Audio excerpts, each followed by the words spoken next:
Voilà. Donc, eh bien, bonjour à toutes et à tous.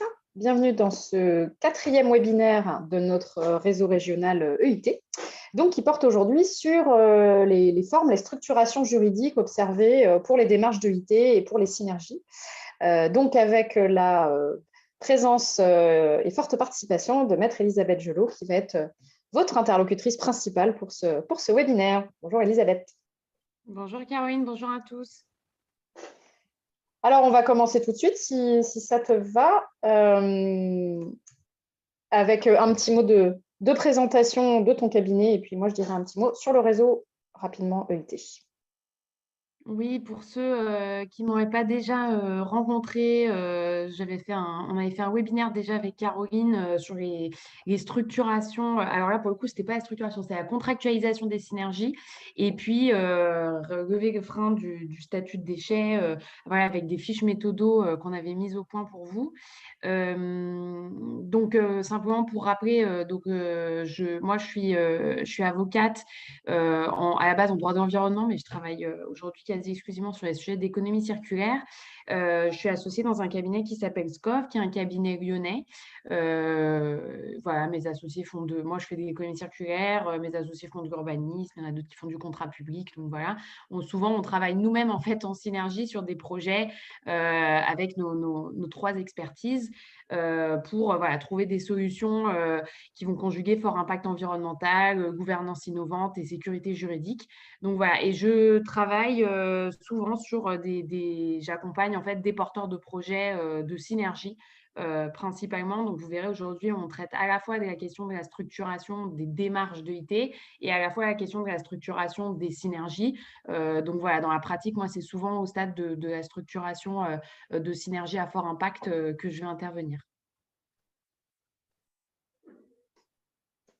Et puis, pour ma part, vous me connaissez aussi, mais on fait quand même le petit tour de présentation pour les gens qui nous regarderont après en replay. Donc, ce webinaire s'inscrit dans le cadre du réseau régional de l'EIT en Occitanie, donc pour lequel l'ADEME et la région ont fait appel à un accompagnement. Et donc, on est 3 animateurs et une animatrice je vais y arriver. Vous nous connaissez déjà bien.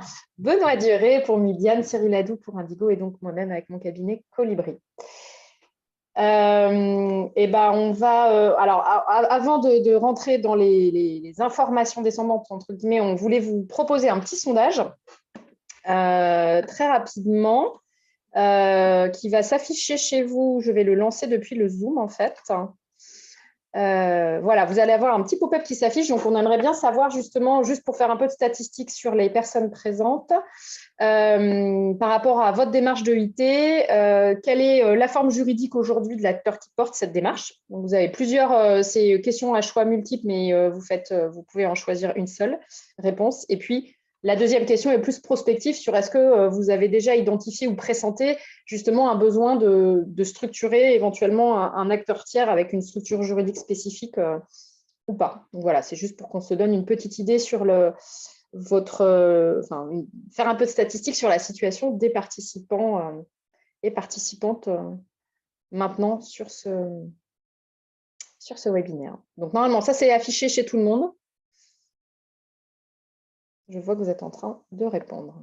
Et après, je partagerai les résultats.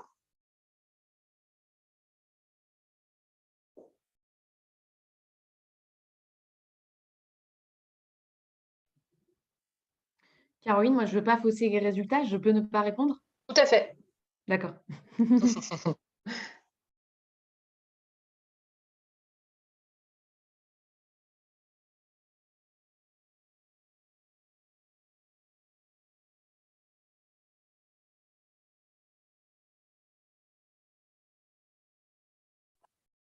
Et quand on a plusieurs démarches engagées, mais avec des rôles différents? Tu peux pas répondre 2 fois, donc tu fais le choix pour une des démarches. Ok. C'est bon, je pense que j'ai les réponses de tout le monde puisque j'ai 6 sur 8 et qu'après, c'est Elisabeth et moi. Donc, je partage les résultats avec tout le monde.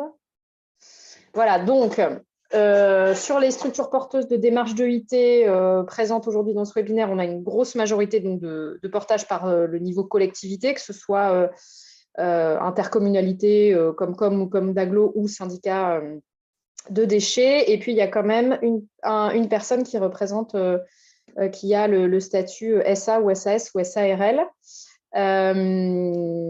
Et puis, au niveau des activités que vous développez, les synergies et les mutualisations, on voit que vous êtes quand même 67% à ne pas avoir eu besoin de structurer un acteur tiers ou changer le format juridique de la structure, mais que vous vous dites que potentiellement pour l'avenir, ça pourrait être un besoin. Et il y a quand même dit, donc pareil, un acteur sur 6 qui a répondu que c'était déjà le cas. Comme on n'est pas très nombreux, je vous propose qu'on fasse un tout petit tour de micro et que chacun puisse juste donner un peu plus de détails sur cette situation par rapport à ce sondage-là, comme on en a le temps. Donc là, j'arrête le partage des résultats. Je vais vous donner la parole pour que ça aille plus vite. Je vais proposer à Anne-Claire si elle peut ouvrir son micro et de nous dire en 2 mots, du coup, structure porteuse aujourd'hui et puis éventuelle perspective.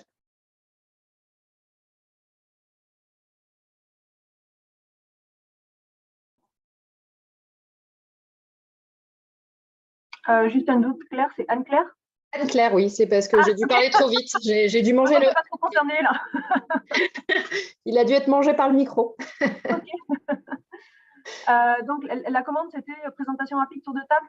Oui, voilà, sur voilà, la structure d'aujourd'hui porteuse. Et puis, comme on n'est pas très nombreux, on peut se redire un petit peu le territoire et puis la structure juridique porteuse. Donc, Anne-Claire Note, chargée de mission économie circulaire pour la communauté d'agglo de la Dijoie. Actuellement, la structure porteuse, c'est l'AGLO, avec un partenariat d'Aveco, gestion des déchets. Sauf que pour l'instant, ça nous bloque sur pas mal de choses. Là, typiquement, on est en train de lancer quelque chose sur les formations. Et du coup, en fait, il va nous falloir signer une convention avec la CCI pour pouvoir partager des données. Enfin bon, c'est toujours un micmac. À chaque fois qu'on veut lancer quelque chose, nous, on ne peut pas porter des marchés directement, on ne peut pas porter des appels d'offres. Et en même temps, même quand on fait des partenariats, il faut qu'on signe des conventions pour encadrer. Bon, c'est l'enfer. Du coup, on se pose vraiment la question de trouver une structure porteuse pour pouvoir passer un turbo et arrêter de ramer avec des freins juridiques, légaux, liés au statut de collectivité territoriale, quoi. Donc voilà où on en est sur le sujet. Ok, et ben on est en plein dedans du coup. Merci Anne-Claire.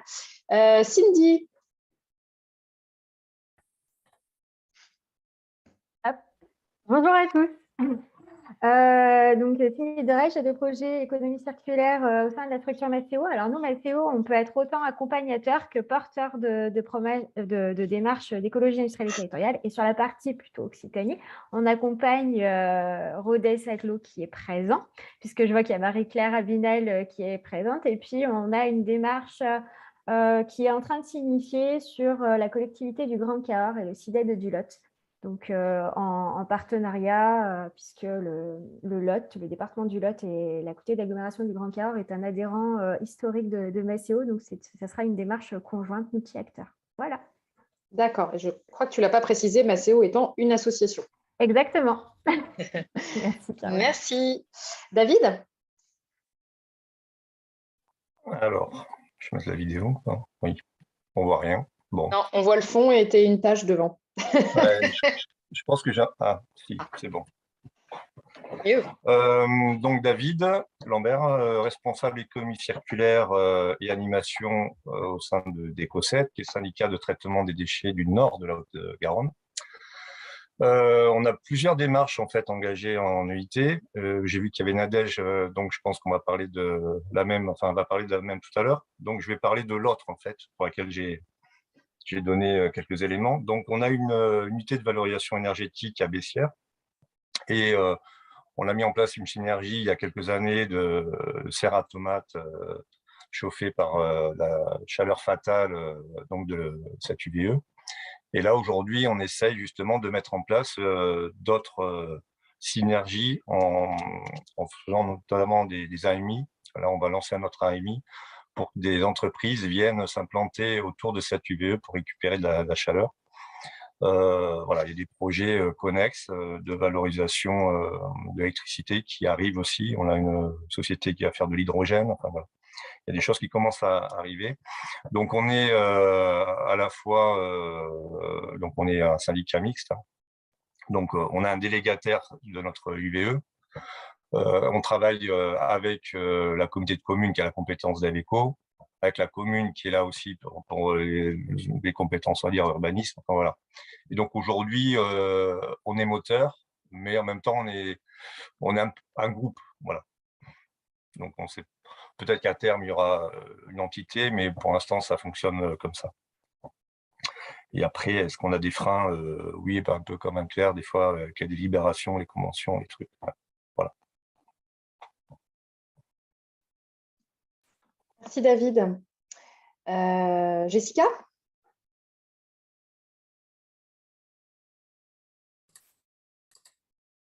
Bonjour, désolée, c'est toujours long à tout lancer. Ça fonctionne? Oui, super, merci beaucoup. Moi, Jessica Pluech, chez CI Occitanie. Je suis chargée de mission économie circulaire. Donc, effectivement, je crois que je vous connais à peu près tous et on a tous interagi. Et effectivement, je suis très intéressée par le sujet parce que, effectivement, je suis interpellée régulièrement par les collègues ou en Occitanie ou France entière sur cette problématique, notamment sur les synergies. Donc, voilà, donc je remercie, j'en profite pour remercier Maître Gélo parce qu'effectivement, je me permets de donner ces coordonnées. C'est vraiment, je m'aperçois, c'est vraiment quelque chose qui de plus en plus ressort, cette problématique effectivement juridique. Donc, merci. Merci. Julie? Bonjour. Alors, Julie Jaille du syndicat Centrevo. On est une collectivité donc, qui gère la collecte et le traitement des déchets. On a un gros volet prévention aussi. Et en ce qui concerne l'EIT, donc nous, on est sur un territoire de 3 communautés de communes. Et pour l'EIT, on travaille avec le service développement économique de l'une d'entre elles sur les parcs d'activités économiques. Et c'est vrai qu'on est confronté un peu pour la mise en place de certaines synergies à notre statut de collectivité, sachant que ces entreprises ne sont pas actuellement structurées en association d'entreprises ou ce genre de choses. Donc, ça nous limite un peu dans le développement de synergies. Voilà. Merci. Merci. Marie-Claire? Oui, bonjour. Donc, Marie-Claire Abinal, Rodez Agglomération. Donc, je suis chargée de mission économie circulaire et nous sommes au début d'une démarche EIT accompagnée de Maceo à la personne de Cindy. Donc, nous allons passer bientôt à la phase opérationnelle sur le terrain. Donc, voilà, les freins sont peut-être à venir ou autres, encore beaucoup de questions. Donc, d'où mon intérêt pour ce webinaire. Voilà. Merci. Nadège?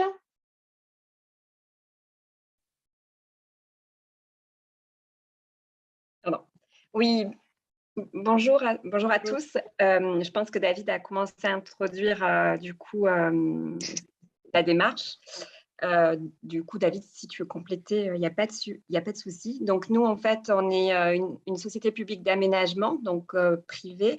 On est sur un parc d'activités à vocation industrielle et on travaille du coup avec le territoire, donc Déco7 avec David Lambert et du coup Trifil également, pour justement avoir une démarche d'EIT sur le nord-est, je dirais, toulousain et également le Tarn.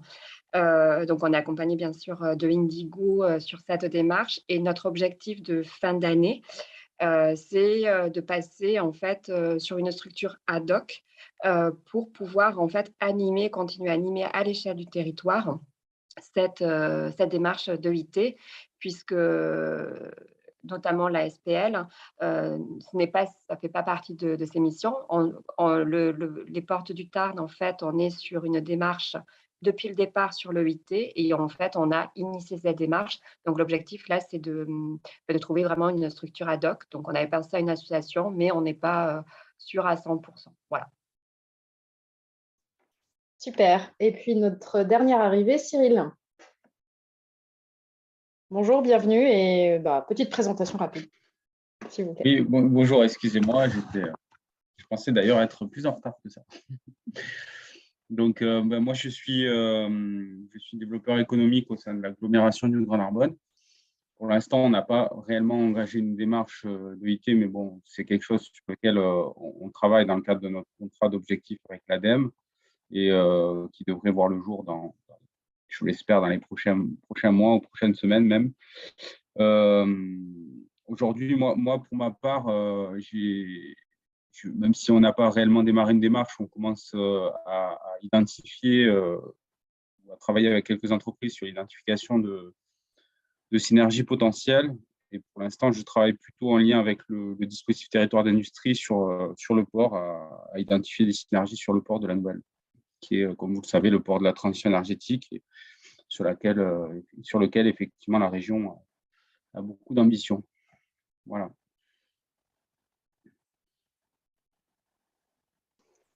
Eh ben, merci beaucoup pour ce petit tour de table.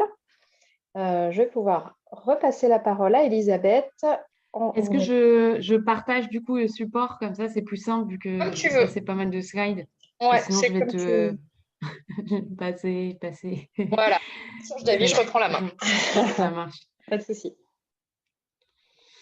Est-ce que c'est bon pour vous? C'est bon pour l'affichage. Au top. Donc, oui, c'était bien de pouvoir voir un petit peu quelles étaient vos attentes, quelles sont votre situation actuelle. Effectivement, la question de la structuration. Alors, moi, souvent, on vient me voir en me disant, voilà, on voudrait structurer. Donc, bon, ça part d'une très, très bonne intention, d'un très bon réflexe du point de vue juridique. En revanche, souvent, en fait, il y a vraiment un mauvais raisonnement qui est de se dire, en fait, on va travailler sur la structuration et ça va nous apporter des réponses. C'est pas du tout comme ça que ça marche. En fait, c'est une fois qu'on a toutes les réponses, on réfléchit à la structuration. Donc ça, c'est le premier point à voir avec vous. C'est une bonne question en fait à se poser. Quand est-ce que je structure? Comment je structure? Pourquoi? Etc. Ensuite, du coup, on vous fera un petit panorama des principales structures. Encore une fois, il faut se dire, il y a autant de structuration, j'ai envie de dire, que de démarches et de synergie. Donc là-dessus, il faut vraiment… là, l'idée, c'était de vous proposer les principales types de structuration qu'on peut rencontrer. Mais il y en a vraiment, encore une fois, en fonction des projets, on peut monter des choses diverses et variées. Et puis, dans un dernier temps, on verra un schéma évolutif classique, donc qui est le passage de… un portage par la collectivité, puis par une association, puis enfin par le sacro-saint, le Graal classique. Voilà pour le programme. Donc, sur les enjeux de la structuration, il y a effectivement donc, deux types d'enjeux qui, selon moi, qui sont vraiment à distinguer. Il y a la question de la structuration des démarches d'EIT et il y a la question de la structuration des synergies à fort impact. Donc, pour les démarches d'EIT, généralement, elles sont initiées par une structure existante, donc comme vous en êtes souvent les ambassadeurs aujourd'hui, donc des CCI, des syndicats professionnels, des clubs d'entreprise, des collectivités, ou par une structure déjà dédiée, comme on a vu, il y a des associations interentreprises, des associations déjà qui se créent ab initio pour initier et puis porter, animer et développer ces démarches d'EIT. L'activité principale de ces structures ou de ce poste et de cette mission, ça va être la coordination et l'animation des démarches. Donc, c'est vraiment une activité à part qui est importante pour permettre aux synergies de voir le jour. Et puis, l'objectif d'une éventuelle structuration, c'est ce qu'on appelle la fameuse pérennisation des démarches d'EIT avec la création de ce qu'on appelle encore un acteur tiers. Donc, encore une fois, l'objectif quand on parle de pérennisation, pourquoi? C'est parce que souvent, en fait, quand c'est initié, ces démarches sont souvent financées, notamment par l'ADEME, mais aussi par des collectivités. Donc, il y a beaucoup de financement public pour mettre en place le lancement de ces démarches qui sont d'intérêt général pour le territoire. En revanche, bien sûr, au bout d'un moment, on considère que ça ne relève plus finalement du secteur public et qu'il faut qu'il y ait un modèle économique qui se crée autour de cette activité de coordination et d'animation des démarches d'EIT. Donc, l'enjeu de la pérennisation, c'est pas seulement, encore une fois, la structuration juridique en tant que telle, c'est surtout la pérennisation économique avec une certaine autonomie pour ces structures porteuses. Donc ça, c'est pour les démarches d'EIT. Donc ça, c'est un enjeu. Ensuite, il y a un autre enjeu de structuration, c'est de structurer les synergies à fort impact. Et là, effectivement, ça va être des activités diverses de production de biens et de services, comme on l'a évoqué dans les exemples que vous avez cités. Et l'objectif de la structuration, généralement, ça va être le déploiement de la synergie. C'est vraiment les synergies, on va réfléchir en termes de projets. Et du coup, il y a cette question de comment est-ce qu'on structure ce projet d'un point de vue juridique, mais aussi, encore une fois, et c'est le nerf de la guerre, les implications en termes de financement ou encore en termes de gouvernance pour ces synergies souvent qui sont multi-acteurs. Donc, il y a des portages par une structure existante qui sont possibles, mais ça va souvent nécessiter la création d'une structure dédiée, où là, on va rencontrer beaucoup plus de sociétés commerciales, de GIE, ou encore une fois, on verra la magnifique SIC, qui est souvent assez désirée en EIT, mais on le verra qui demande beaucoup d'efforts. Donc, les bonnes questions à se poser, important vraiment la structuration au bon moment. Donc là, en fait, on est dans le bon moment pour faire la formation. C'est-à-dire, voilà, on réfléchit, on se dit, la structuration juridique, c'est un enjeu pour la pérennisation ou pour le déploiement des synergies. Mais il ne faut pas mettre la charrue avant les bœufs. Donc, encore une fois, c'est important parce que moi, ça m'arrive beaucoup qu'on vienne me voir en me disant, voilà, maître, on a besoin que vous nous aidiez à structurer. Et finalement, en fait, quand je commence à poser plein de questions, je me rends compte qu'on n'est pas du tout mûr pour la structuration. Et je leur dis, revenez me voir d'ici, à mon avis, bien 6 mois, 1 an. Voilà, tout ce à quoi il faut que vous ayez les réponses avant qu'on réfléchisse et qu'on puisse faire une analyse avantages, inconvénients des différents types de structuration qu'on pourrait envisager. Donc, il ne faut vraiment pas choisir une structuration pour essayer de faire rentrer la synergie dedans. Ça, c'est assez important. Par exemple, vous avez des bons retours d'expérience sur certaines synergies ou certaines démarches qui ont utilisé tel type de structuration. Il ne faut pas se dire, on va essayer de faire pareil, on va prendre le modèle, je ne sais pas, associatif, et puis on va essayer de mettre dedans notre projet ou notre démarche.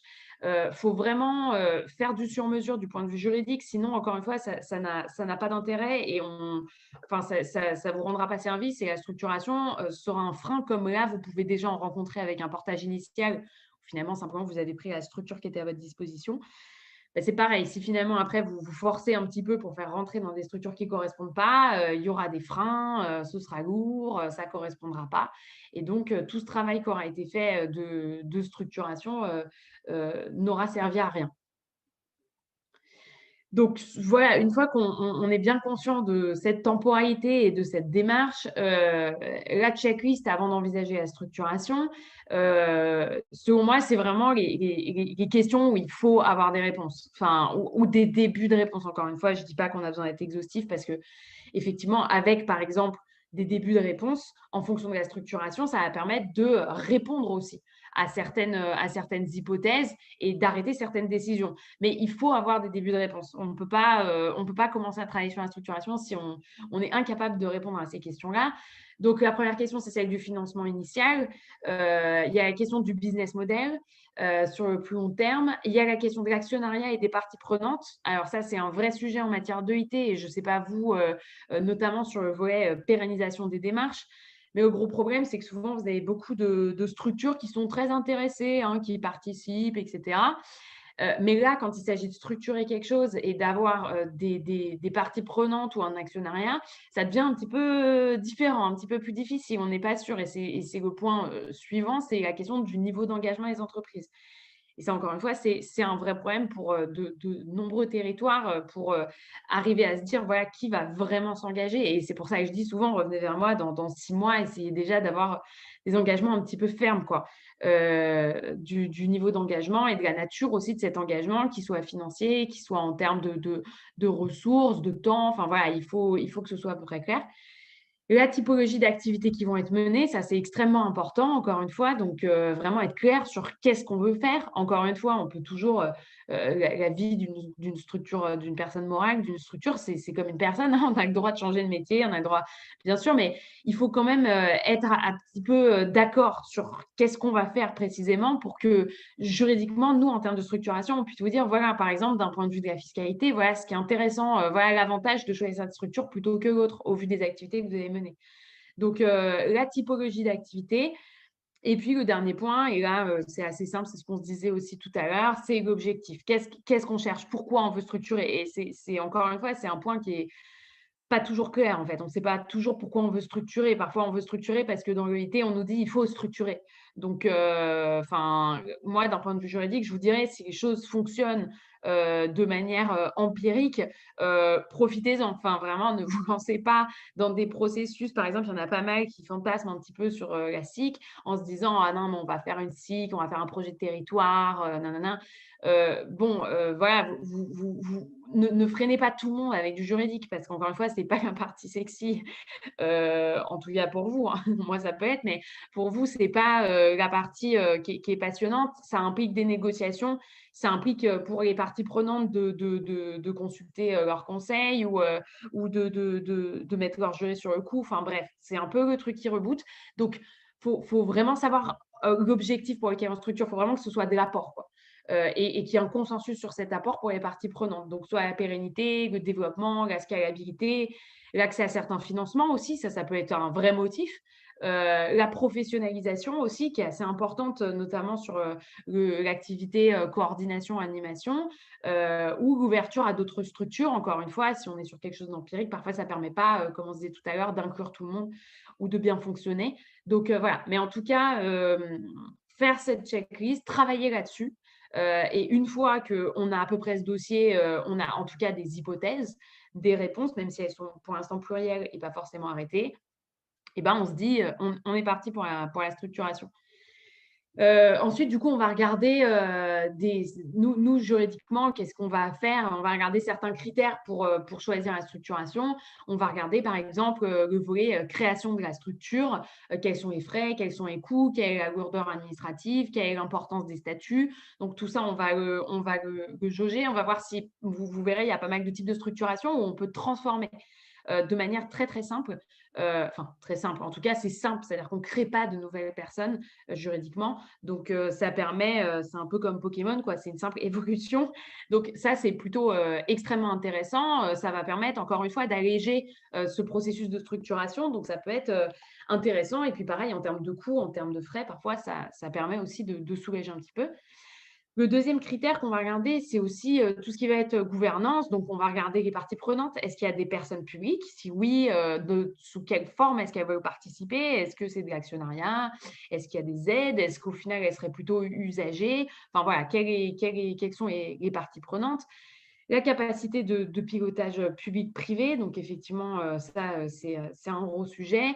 Les questions de démocratie et d'efficacité. Donc, trouver le bon équilibre en fonction de l'objectif, encore une fois, qu'on poursuit, entre qu'est-ce qui est le plus important, une vraie gouvernance démocratique où tout le monde est très impliqué, voilà, et où on peut prendre ce temps-là, ou est-ce que ce qui va primer, par exemple, c'est les questions d'efficacité, on est sur des modèles, des activités plus de production, ou avec, voilà, on veut une structure où ça tourne, quoi. On est un petit peu usé déjà d'expériences, soit associatives, soit des locaux, et on se dit, bon, on va essayer de faire quelque chose qui permette d'avancer plus rapidement. Donc voilà, en termes de gouvernance, ce qu'on va regarder. Et puis, le modèle économique et les activités. Donc là encore, nous, les juristes, ce qu'on va regarder, ça va être la lucrativité ou non des activités qui sont menées, le ratio de ces activités, l'entrée ou non au capital des différentes parties prenantes, les types de financement public, ou encore la fiscalité qu'on recherche ou dont on pourrait bénéficier. Donc, voilà, ça, c'est les critères que nous, on va regarder. Donc, encore une fois que vous avez rempli le petit dossier d'avant avec la checklist, nous, on est capable de faire, on va être capable de faire cette analyse des avantages, des inconvénients, des risques et des opportunités en fonction de ces critères-là pour déterminer quel est le meilleur modèle de structuration. Donc, le prochain point, c'est de vous présenter un petit peu un panorama des structures qui sont observées, soit pour le portage des démarches d'EIT, soit pour le portage des synergies à fort impact. Encore une fois, ce n'est pas exhaustif. Le PowerPoint est un petit peu dense pour vous permettre, vous, d'avoir des informations un petit peu complètes. Comme ça, vu que vous avez le PowerPoint à la fin. Donc voilà, ne prenez pas peur. Et encore une fois, là, par exemple, sur ce panorama, c'est extrêmement schématique. Mais l'objectif, c'est de vous présenter déjà quelque chose d'un petit peu schématique. Parce qu'encore une fois, si on rentre sans prendre un exemple concret dans la subtilité de chaque profil de structure, on n'est pas rendu. Donc, l'objectif, c'était de vous présenter un petit peu ces grands types en fait, de structuration. Donc, il va y avoir le groupement d'intérêt économique, le GIE. Grosso modo, encore une fois, c'est grossier, c'est pour vous retenir un petit peu les grands profils. C'est de la coopération interentreprise pure. Voilà, c'est ça, le GIE. Ensuite, on va avoir soit la société d'économie mixte, soit la SAS, qui sont des sociétés de projet. Donc là, on est vraiment sur de la structuration de synergie à fort impact. Et dans ces hypothèses, ce qu'on peut retenir, c'est qu'en termes de gouvernance, le pouvoir de décision, il appartient aux associés investisseurs. Donc, c'est des sociétés de projet avec le pouvoir qui va appartenir aux associés investisseurs. On verra tout à l'heure, juste la différence, c'est qu'il y en a un où il y a de l'actionnariat public et l'autre non. Mais voilà, on est sur un profil société de projet, ce que je vous disais, efficacité, objectif commercial. Et je vous précisais, c'est quand même possible, par exemple, de s'inscrire dans l'ESS pour aller vers une gouvernance plus participative. Donc, on peut mettre des statuts ESS ou des statuts qui permettent d'avoir un agrément ESUS, hein, rien n'est exclu. Mais schématiquement, retenir ce deuxième profil, c'est plus des sociétés de projet avec un pouvoir de décision qui appartient aux associés investisseurs. Ensuite, on a la SIC, la Société coopérative d'intérêt collectif. Donc ça, ce qu'il faut retenir, la SIC, c'est un petit peu le Graal de l'EIT, c'est-à-dire qu'il y a des très belles démarches, et on verra, qui sont structurées en SIC. Pourquoi ? Parce que c'est un multi-actionnariat avec du public, du privé. On peut ne pas avoir de public, mais en tout cas, ça permet d'inclure du public. Et puis, c'est un projet économique de territoire. Donc, c'est un petit peu le modèle idéal avec, ça reste un modèle de scope, donc de société coopérative, donc avec un côté démocratique. En gros, vous avez un petit peu tous les voyants verts de, idéalement, ce que pourrait être la structuration d'une synergie à fort impact sur le territoire ou d'une démarche d'EIT qui fonctionne et qui mène aussi des activités commerciales. Enfin, c'est le Graal, mais on le verra, c'est un Graal, on ne peut pas y accéder directement. Encore une fois, là, pour le coup, la SIC, c'est un petit peu comme l'évolution des Pokémon, c'est un peu le dernier niveau d'évolution. Il est plus simple de passer par d'autres types de structuration avant, parce que ça reste long à structurer si justement on part de zéro. Et puis, le dernier modèle que vous connaissez très, très bien, l'association OM 1901. Et là, encore une fois, je schématise complètement, mais souvent, c'est le profil démocratique et non lucratif. C'est vraiment dans cet esprit-là, en tout cas, que se monte ce type de structures qui sont souvent utilisées beaucoup plus pour la structuration des démarches d'EIT que pour les synergies à fort impact, où souvent, voilà, on est vraiment sur des activités, donc plus de recherche d'efficacité et puis d'autres enjeux en termes de financement et puis voilà, des activités plus automatiquement lucratives. Donc, je vous présente rapidement les enjeux liés à chacune de ces structures. Et puis, Caroline, ensuite, elle vous présentera à chaque fois un ou deux exemples soit de démarches d'EIT, soit de synergie à fort impact qui ont utilisé ces types de structuration pour que ça vous permette un peu d'illustrer un petit peu tout ça, sinon c'est un peu aride. Encore une fois, je suis désolée, c'est du pur juridique, mais le jour où vous en aurez besoin, au moins vous avez déjà des bons éléments pour vous permettre d'avoir une première approche et des premières idées. Donc, le groupement d'intérêt économique, le GIE, c'est un groupement. Donc, ça veut dire quoi? Ça veut dire minimum 2 entreprises. C'est une forme juridique un petit peu à part. C'est ni une entreprise, ni une association. Donc, vous verrez dans la slide juste après, c'est créé sur la base d'un contrat. Donc, le groupement, il est dit d'intérêt économique, ça veut dire qu'il doit avoir un caractère économique, une activité de production, de distribution ou de service. Donc, son but, ce n'est pas de réaliser en revanche des bénéfices pour lui-même, ça va être de faciliter ou de développer l'activité économique de ses membres, d'améliorer ou d'accroître les résultats de cette activité. En revanche, son objet est assez limité. Il va devoir nécessairement se rattacher à l'activité économique de ses membres et avoir un caractère auxiliaire par rapport à l'activité de ses membres. Donc voilà, ça s'applique dans certains cas. Je vous avais mis un exemple. Donc, c'est une structure d'appoint, de transition et de réconfort qui a pour objet de satisfaire les besoins qui sont accessoires aux entreprises membres et similaires pour toutes. Donc, un exemple qu'on retrouve souvent, ça va être des GIE de transporteurs pour justement mutualiser les achats par le GIE de matériel qui leur permettent une meilleure utilisation des véhicules de transport et l'amélioration du service. Donc voilà, on va trouver pas mal de GIE en fait qui sont un petit peu proches de ce qu'on pourrait trouver en termes de groupement d'achat.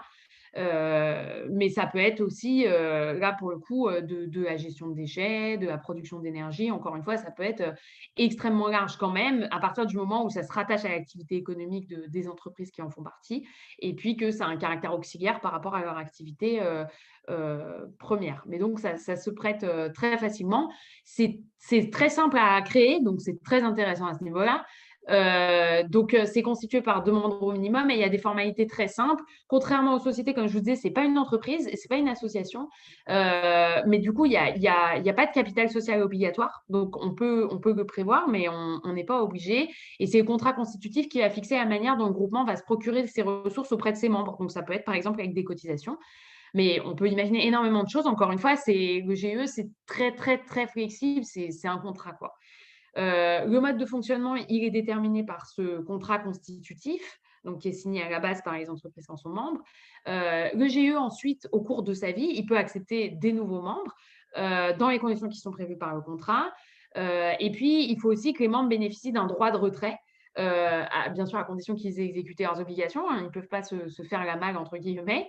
Et puis, en revanche, le point important sur lequel j'attire votre attention, c'est la question de la responsabilité quand même des membres. En fait, les membres du GIE sont responsables indéfiniment et solidairement sur leur patrimoine propre à l'égard des créanciers du groupement pour les dettes du groupement. Donc, en gros, contrairement à une société commerciale où vous êtes responsable qu'à hauteur de vos apports, là, chaque entreprise est responsable solidairement et indéfiniment des dettes du groupement. Donc, ça reste, avant de se retirer évidemment, mais ça reste très engageant. Donc, pour le coup, il faut quand même choisir avec qui on s'associe, sinon ça peut être un petit peu délicat. En termes de gouvernance, comment est-ce que ça marche ? Donc, encore une fois, c'est au contrat constitutif de prévoir. On peut prévoir beaucoup de variantes. Mais concrètement, comme il y a une assemblée des membres du groupement, qui va être l'organe souverain, qui va exercer les droits collectifs des membres. Il y a 3 règles dont une seule est impérative quand même, qui est fixée par le Code du commerce. Dans le silence du contrat, les décisions sont prises à l'unanimité, mais donc on peut prévoir autre chose, ça on peut y déroger. Dans le silence du contrat, chaque membre dispose d'une voix. Encore une fois, on peut y déroger. Donc, si on veut montrer qu'il y a des entreprises qui participent plus que d'autres, eh ben, on peut tout à fait rééquilibrer ça. Et puis, en revanche, la seule règle qui est vraiment obligatoire, c'est que l'Assemblée doit être réunie à la demande d'au moins un quart des membres du groupement. Donc ça, une fois que vous avez un quart des membres du groupement qui peut réussir à réunir l'Assemblée, on se réunit. Donc voilà, faut retenir, c'est un organe souple et opérationnel. Il peut se réunir et délibérer sans formalisme excessif. Donc voilà, et plus bien sûr le GIE est quand même restreint, plus c'est flexible et voilà, et moins on est obligé de s'imposer du formalisme. Mais en tout cas, il faut profiter de ce type de structuration pour ne pas charger la barque au niveau du formalisme, et il faut en profiter. En principe, donc ça c'est ce que je vous disais tout à l'heure, simplement voilà, vous pouvez en principe un membre, une voix, mais vous pouvez faire autrement si vous avez une autre clé de répartition, il n'y a pas de souci. Et puis donc ça c'est l'Assemblée qui est un peu l'organe souverain, dites-vous, c'est par analogie comme dans une collectivité avec l'Assemblée délibérante. Et puis ensuite vous avez l'organe d'administration. Donc ça, vous pouvez l'organiser pareil assez librement, mais il y a plusieurs règles quand même. En premier lieu, il faut nécessairement que le GIE ait un ou plusieurs administrateurs. Donc ça, il faudra en désigner. Et puis, dans les rapports avec les tiers, un administrateur engage le groupement pour tout acte, peu importe l'importance de celui-ci, qui entre dans l'objet du GIE. Et donc, il n'y a pas de limitation de pouvoir qui est opposable aux tiers. Donc ça revient un petit peu, enfin ça s'ajoute à ce que je vous disais tout à l'heure sur la responsabilité indéfinie et solidaire des membres du groupement. Là, c'est pareil, l'administrateur que vous allez choisir pour votre GIE, il peut engager le GIE dès lors que ça se rattache à l'objet du GIE, peu importe les limitations de pouvoir que vous aviez prévues entre vous. Donc, encore une fois, le GIE, pour que ça fonctionne, il faut vraiment qu'il y ait… ça dépend aussi de la qualité des personnes qui vont le gérer, quoi. Donc, il faut bien choisir ses administrateurs. Sur la transformation, et ça c'est assez intéressant, n'importe quelle société ou association dont l'objet correspond à la définition du GIE peut se transformer en GIE sans donner lieu à la création d'une personne morale nouvelle. Donc ça, c'est encore une fois assez intéressant, c'est simple, quoi. Et puis, il y a des statuts spéciaux en raison de la qualité des membres. On peut avoir des GIE d'économie mixte, donc avec des personnes morales de droit public dans le groupement, mais ça va impliquer deux règles particulières. D'abord, du coup, les GIE d'économie mixte sont soumis au contrôle économique et financier de l'État. Donc là, on perd beaucoup de souplesse, très honnêtement, par rapport à ce qu'on avait vu quand c'était interentreprise. Et puis, les représentants de l'État qui administrent et qui contrôlent les groupements sont nommés pour une durée qui ne peut pas excéder 3 ans. Voilà, en gros, il y a des statuts spéciaux qui s'appliquent. Donc, on perd quand même beaucoup de flexibilité à partir du moment où on fait rentrer des personnes publiques. Donc, ce n'est pas forcément ce que je conseillerais. Enfin, ce n'est pas forcément le plus adapté dès lors qu'on a des personnes publiques qui veulent s'impliquer. Mais encore une fois, ça c'est à première vue, il faut regarder en fonction du projet. Et puis sur la fiscalité, voilà, le GIE n'est pas imposable en tant que tel. Et en fait, c'est chaque membre qui est imposé sur les bénéfices qui sont réalisés par le GIE à travers sa propre fiscalité. Voilà. Donc c'est pareil, c'est assez flexible. Chacun gère un petit peu de son côté. Caroline, je ne sais pas si tu veux du coup dire quelques mots sur cet exemple. Oui, je vais être très rapide. C'était vraiment pour vous donner une illustration que vous ayez en tête que ça existe, au moins à quelques exemplaires. Et effectivement, ça va dans le sens des derniers propos d'Elisabeth, c'est-à-dire que ce GIE-là, c'est bien une approche complètement privée. Donc, c'est le GIE Osiris sur la plateforme chimique de Roussillon, vers les Roches-Roussillon, donc sur le Rhône, au sud de Lyon. Donc là, on est sur une plateforme inter-entreprise qui va en fait délivrer des services communs, finalement, des aménités communes pour ses membres, finalement, pour les entreprises qui en font partie. Et donc, ça va permettre d'améliorer leur compétitivité parce qu'elles y trouvent des intérêts économiques, des économies d'échelle, en fait. Et donc, dans les services qui sont fournis, il y a de la fourniture d'énergie, il y a donc ce qu'on entend derrière les utilités, c'est notamment la partie gestion de déchets, des services industriels, mais aussi des éléments comme de la sécurité, du gardiennage. Ils servent aussi un petit peu d'incubateur aussi pour des startups ou des projets de développement. Donc, il y a aussi un rôle fédérateur au niveau de la plateforme.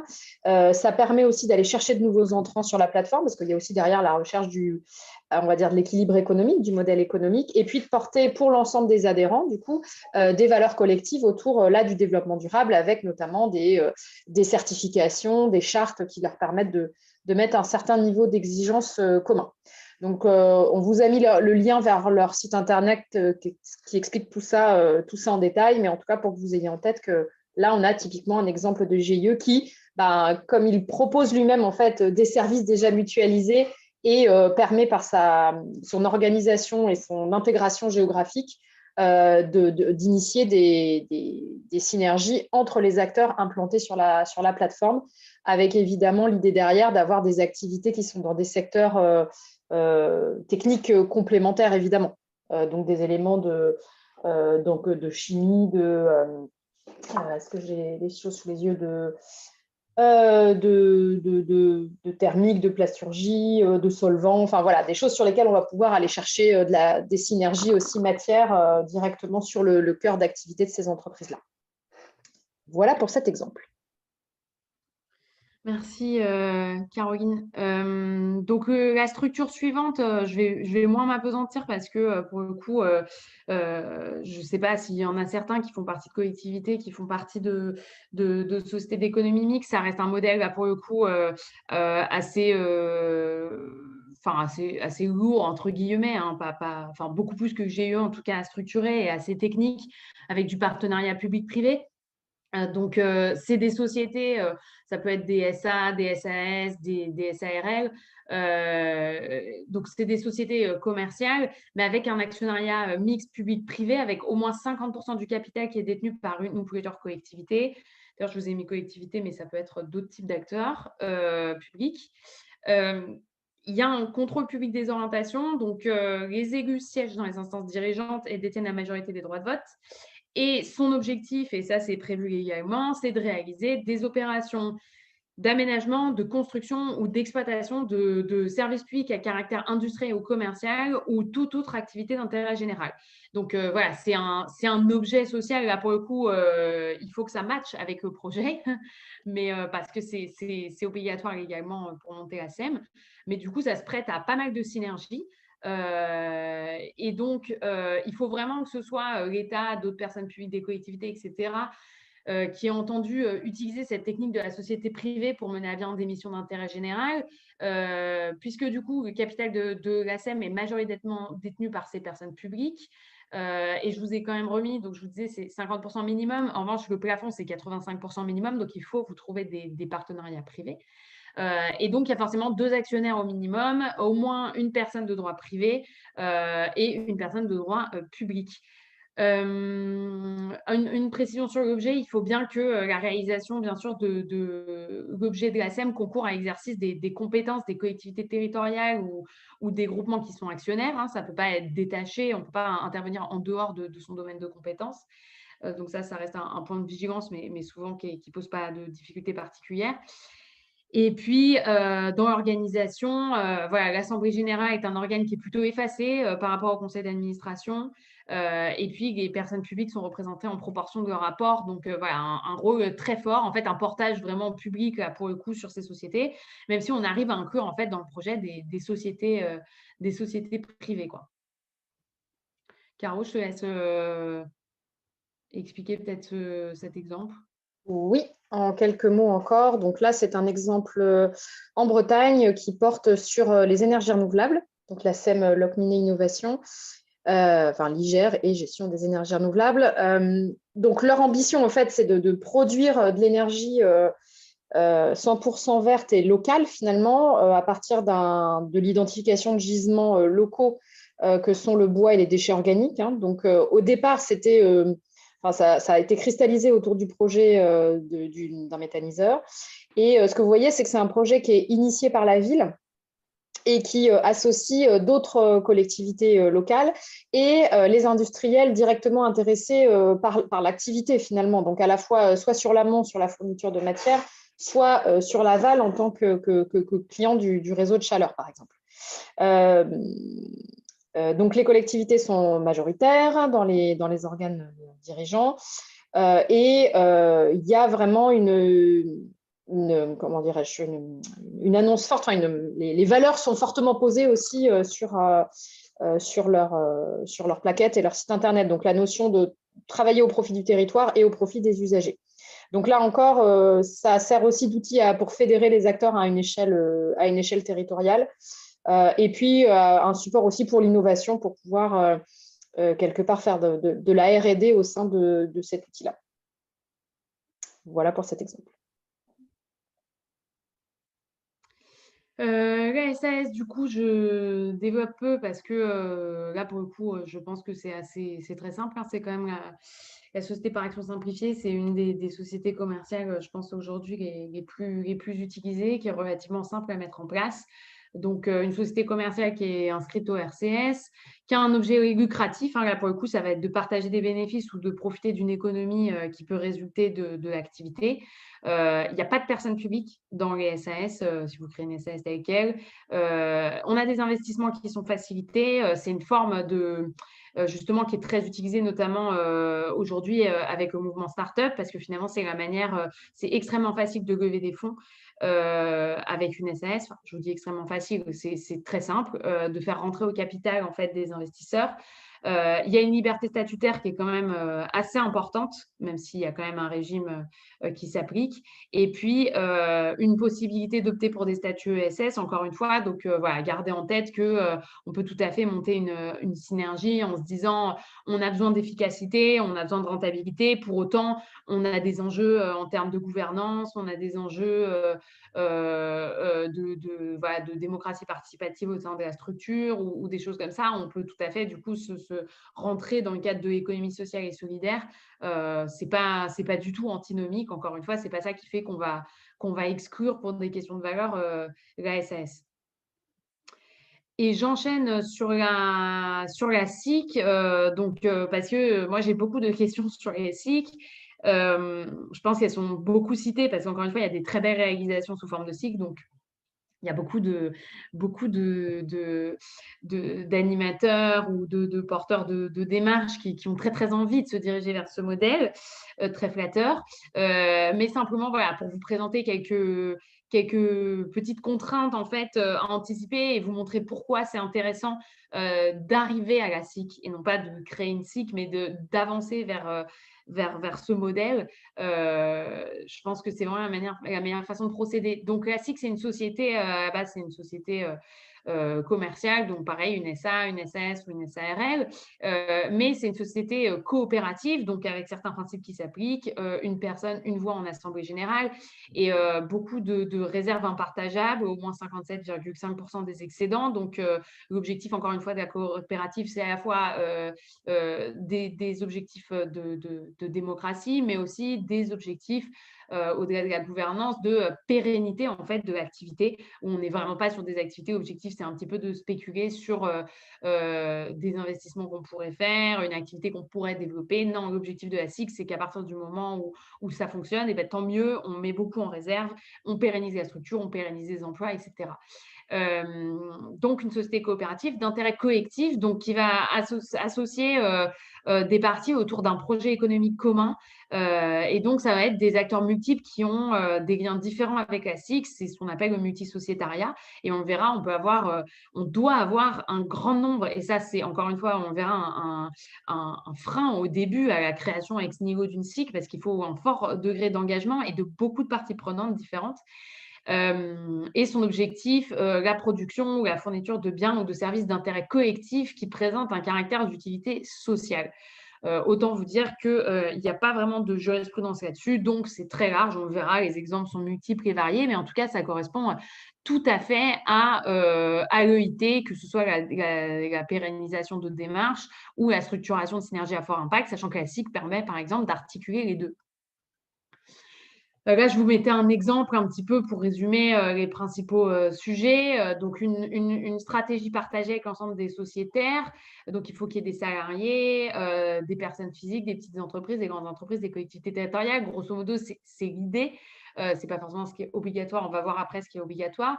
L'objet, comme on le disait, produire ou fournir des biens et des services d'intérêt collectif qui présentent un caractère d'utilité sociale. Concrètement, l'activité, ça va être à définir. Là, je vous mettais des exemples: traitement et valorisation des déchets, études et recherches, plateforme de réemploi interchantier, projet d'énergie renouvelable pour les collectivités, entreprises et citoyens. Enfin, tout peut y aller. Et le vrai sujet un petit peu de la SIC, la vraie particularité, c'est la gouvernance. Donc, en gros, vous avez un organe d'administration classique, et puis après, vous avez une assemblée générale. Donc là, je vous ai membre du conseil coopératif, mais grosso modo, c'est l'assemblée générale, qui est souvent divisée en collèges. Et on va le voir juste après, où concrètement, vous avez les producteurs, les usagers, les salariés, les bénévoles et les personnes publiques, sachant que les personnes publiques ne peuvent jamais détenir ensemble plus de 50% du capital. Donc là, encore une fois, vous allez voir, il y a beaucoup de critères. Donc encore une fois, il faut vraiment avoir fait cette checklist pour savoir si on peut s'engager dans une SIC, et puis que chacun paramètre un petit peu son engagement pour permettre de cocher toutes les cases. C'est un statut qui peut être assez complexe. Donc, le multisociétariat, en fait, c'est qu'on doit avoir au moins 3 des 5 catégories que je vous ai citées tout à l'heure, parmi lesquelles on doit trouver à minima les bénéficiaires et les salariés, ou alors les bénéficiaires et les producteurs. Donc ça, c'est un gros enjeu. Si il n'y a pas d'usagers, on ne peut pas créer de SIC. Donc, il faut vraiment avoir un engagement des parties prenantes suffisamment important et un niveau d'engagement suffisamment mûr, parce qu'encore une fois, il s'agit de devenir sociétaire, enfin vraiment de prendre des parts, donc de s'engager économiquement, mais aussi du coup personnellement en fait dans la structure.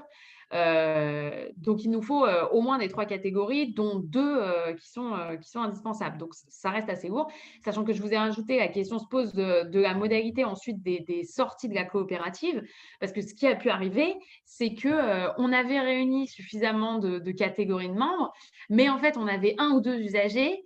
Et en fait, ils ont décidé de se faire la malle. Donc là, en fait, on n'a plus, les conditions ne sont plus réunies pour que la SIC soit valablement constituée juridiquement. Donc, comment est-ce qu'on fait? Donc, encore une fois, il y a des solutions. Hein, et on peut prévoir une obligation de droit de présentation, on peut prévoir un délai, on peut prévoir plein de choses. Mais ce que je veux dire, c'est que c'est pour ça que c'est intéressant la SIC quand c'est très mûr, que vous avez suffisamment de parties prenantes intéressées et suffisamment engagées. Parce que si vous êtes 3 et qu'il y en a il y en a un qui souhaite s'en aller, on se retrouve dans vraiment une difficulté juridique. Sur la question de la fiscalité, voilà, soumission à l'impôt sur les sociétés. Là, pour le coup, faut se dire, parce que souvent la SIC, en fait, arrive, on va le voir juste après l'association, après une association de préfiguration. Là, pour le coup, on bascule complètement, c'est des sociétés commerciales, donc on est sur un modèle commercial, mais la différence, et encore une fois par rapport à une SAS, donc ça encore, c'est quelque chose à arbitrer, beaucoup de parts des bénéfices qui sont mis en réserve impartageable, qui seront, donc il faut encore une fois trouver cet équilibre sur le bénéfice qu'on va retirer de l'exploitation de l'activité. C'est encore une fois vraiment des projets de territoire. L'objectif, c'est de pérenniser des emplois, de pérenniser une activité, etc., plus que vraiment de développer une activité qui va devenir intéressante économiquement particulièrement intéressante pour les actionnaires ou les sociétaires. Donc, les organes, comme je vous disais, on a une assemblée générale et un point que vous rencontrerez souvent dans les SIC, c'est on peut organiser son assemblée générale en collège. Donc, les collèges, ils peuvent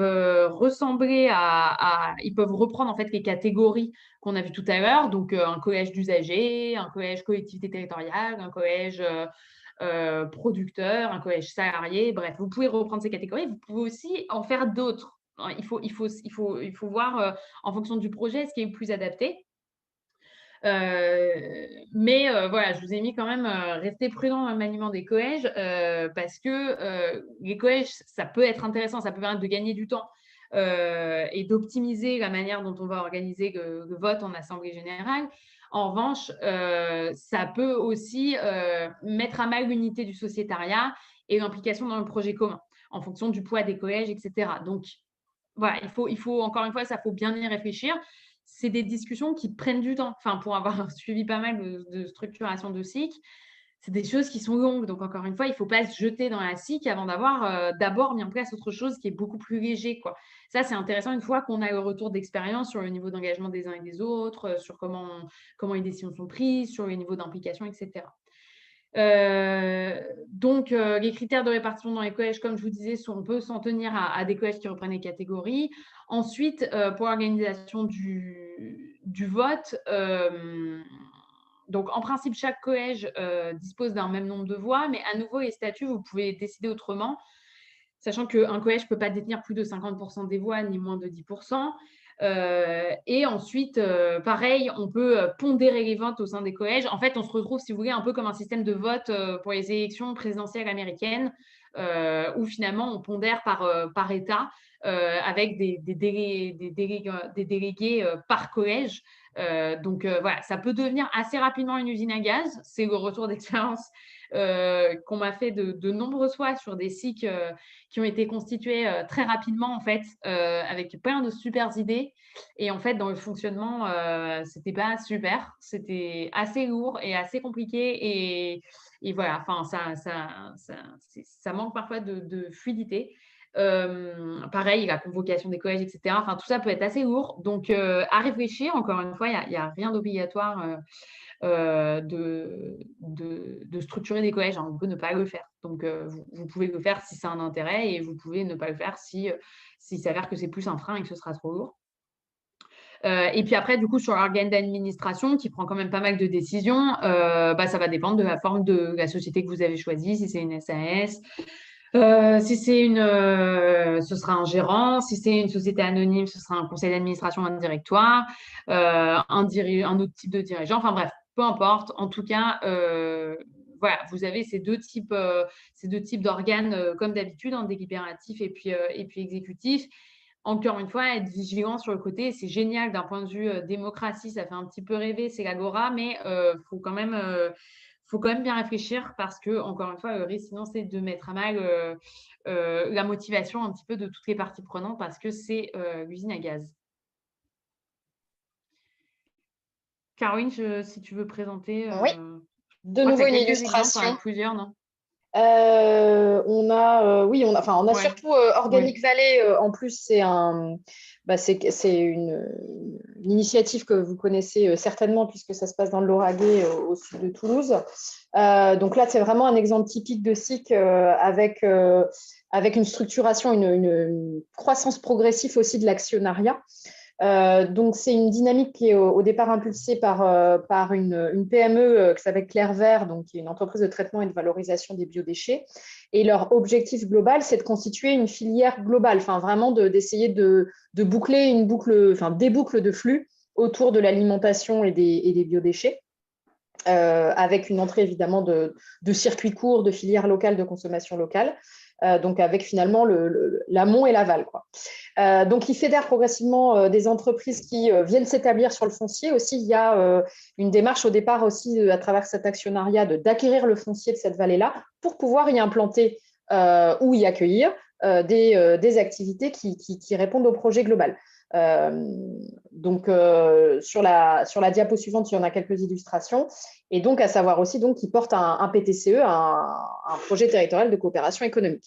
Donc, sur les domaines d'activité que vous voyez sur la diapo, donc il y a un aspect aménagement du territoire, parce que qui dit propriété foncière et activité économique, dit aussi des besoins d'aménité, voirie, assainissement, des locaux d'activité de transformation, puisqu'il y a à la fois de la production végétale et animale, et aussi des activités de transformation, comme de la meunerie, de la légumerie, de la production de pain, de la microbrasserie, d'où aussi les besoins de différents types de bâtiments. Donc évidemment, avec une entrée mutualisation, une approche par la mutualisation des outils de production et de transformation. Et puis, ce bâtiment qui est l'outil qui est le support de l'activité économique, mais qui permet aussi d'agréger, d'intégrer des porteurs de projets et d'en faire une activité économique aussi à part entière, qui vient aussi ramener, quand c'est des locations ou des événements, aussi un peu d'activité économique. Et donc, 2 niveaux de synergie entre les occupants du foncier qui vont mettre en place des mutualisations des échanges de flux, et puis aussi avec la plateforme multifilière de Clair Vert qui propose des solutions de valorisation des déchets organiques afin que ce soit aussi réintégré dans la boucle directement localement pour ces activités-là. Et puis 2 autres exemples, donc un dans le Jura et un autre en PACA. Donc Jurassique qui est spécialisé là sur les énergies renouvelables citoyennes, donc qui va développer des projets d'installation d'énergie renouvelable et donc pour se faire aussi acquérir et exploiter du foncier, par exemple s'il s'agit de faire du solaire ou du solaire au sol ou de l'éolien. Et donc, ce qui est intéressant, c'est que tout type d'acteur, toute forme, finalement, peut devenir actionnaire de cette structure-là, puisqu'on vise aussi bien les citoyens, les entreprises et des clubs d'investissement qui peuvent être des réunions de ces 2 types d'acteurs.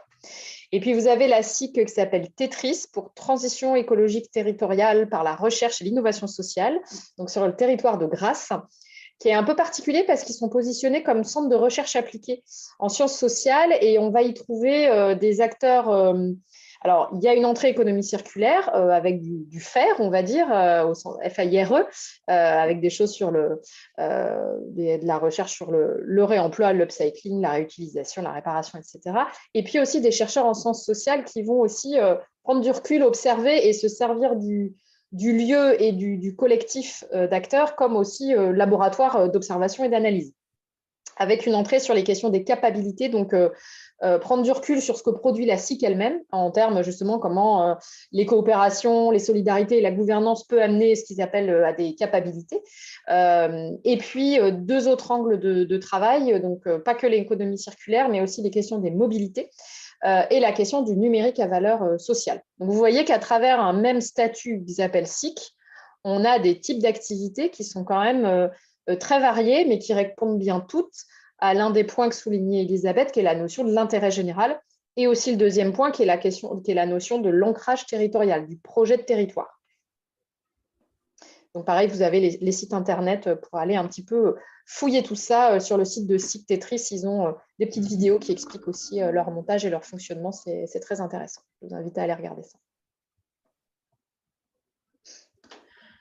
Merci Caroline. Donc effectivement, simplement pour conclure sur la SIC, donc enfin, ce qu'il faut retenir en fait, c'est que je vous ai mis des grands types, grosso modo, voilà, pour que vous compreniez, mais comme disait Caroline, il y a vraiment, enfin, il n'y a pas de structuration préconçue et c'est pour ça qu'il faut vraiment se dire c'est un travail sur mesure parce que peu importe le type d'activité, c'est pas le type d'activité qui va nécessairement automatiquement déterminer le statut, quoi.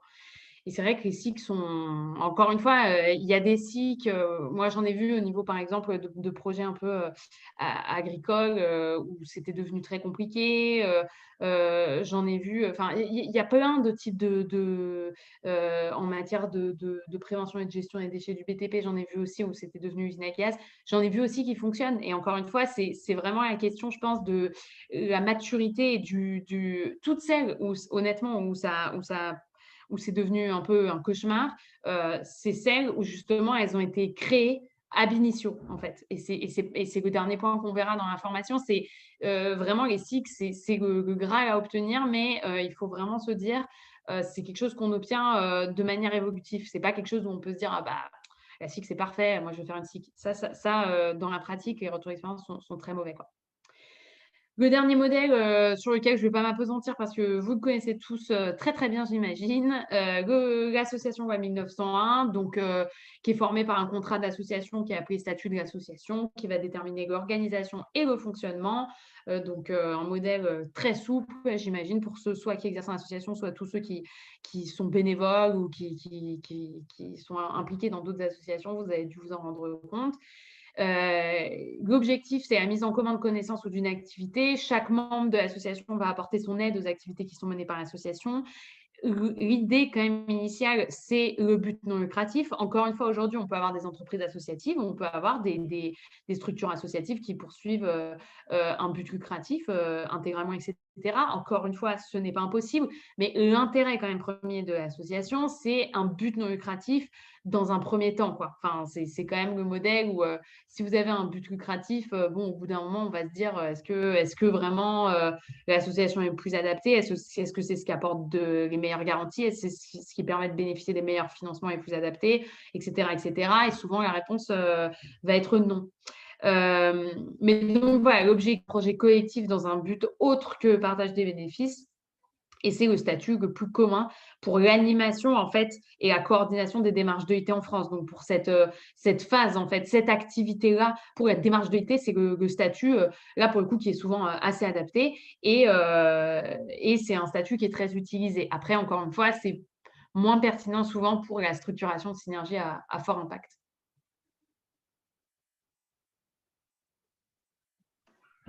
Le temps que je rebranche le micro. Alors, là aussi, dans les exemples qu'on vous propose, ils sont très connus normalement, donc vous n'allez pas découvrir des choses nouvelles, mais c'est pour vous montrer aussi que ça existe et que ça fait partie des acteurs les plus anciens et ou pérennes.